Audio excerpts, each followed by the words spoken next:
Instagram Reels on WhatsApp status without link. So in this video, I'll show you step by step. After you open the Instagram, now go to this Reel section. After you come to this Reel section, now go and find the video you want to post. So let's say I'll just go ahead and search for a video. Let's say I want to post this one. So tap on this share button to copy the link of the video. Go to copy link. After you copy the link of the video, now close the Instagram and go to your browser.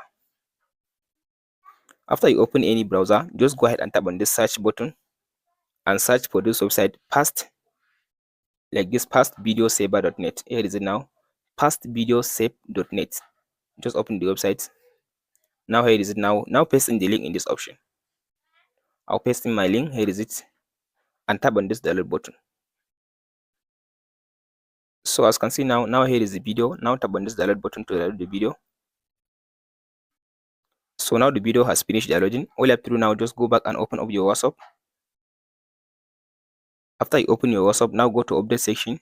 Now tap on this story button. So from there, now you can go ahead now and upload the video. Here is it now. Just select the video. So now you can post the video on your own story, and that's it, guys.